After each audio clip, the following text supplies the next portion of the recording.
За мэдээж одоо үйл ажиллагааны хөтөлбөр Иргэд гэрийнхээ халаалтад нэмэлт насаас тавьж нийтийн эрх ашигыг хүндсэн тохиолдолд цөөнгөө гарч иргэдийн гомдол их байна. Тухайлбал Дүрийн 14-р байранд нэмэлт ялсан бойлуур тавих явцад 11-р хорооллын айлууд гэртээ нэмэлт насаас тавьснаар бусад айл өргийн халаалт дулааны хэмжээ буурсан байна. хотын автоцаан болон явган хүний замд үзлэх шалгалт. За Эрдэнэ улсын хувьд бол Эрдэнэ ус дулааны цахилгаан станцуудын дунд байгаа дэсний халаалтын асуудал доголддог ус дулаан дамжуулах төв дээр даралтын зөрөө гардаггүй бас хүндрэл бэрхшээлүүд байсныг өнгөрсөн хугацаанд хоёр байгууллага бас нэлээд сайн ажиллаж одоо бол ер нь хэвийн болголоо. Өнгөрсөн 7 хоног жишээлбэл Дүрийн 14-р байрны одоо ус дулаан дамжуулах төв дээр нэмэлт ялцсан бойлуурыг тавьснараа 13-р сургуулийн артлын хэсэгт байгаа 11-р хорооллын одоо 8 шарах Г хэсэгт байгаа айл өрхүүдийг одоо хэвийн халаах юм нөхцөл боломжийг бүрдүүлсэн. Унах зэтэбэ дээр бас гарсан асуудлыг бас нэлээд сайн ажиллаж хэвийн болгосон.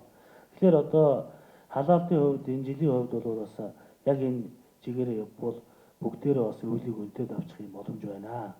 Харамсалтай нь зөвхөн өөрийнхөө эрх ашигыг хангаж бусдын эрх ашигыг хүндэтгэж байгаа байдлаас болж шууд хэлэх юм бол одоо нэмэлт өрхийн оцоосууд залгаснаас болж бусдын айлууд нь одоо доголдож байгаа 11-р хорооллын доголдож байгаа асуудлууд гарч ирж байна.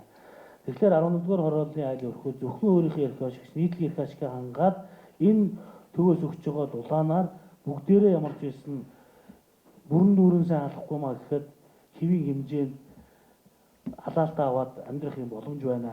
Гэтэл та нар нэмэлтээр одоо өрх ноцоосууд залгасаар байж бусад айлуудад доголдуулдаг юм хүндрэл байгаа учраас 11-р хорооллын айл өрхүүд бас энэ ухамсарлаад нийтлэг эрх ашигыг хангаж энэ хангах байгууллагуудад бас хүндрэл гаргахгүй байх, нэмэлт ачаал өгүүлэхгүй байх талаар онцгой анхаарч ажиллаач.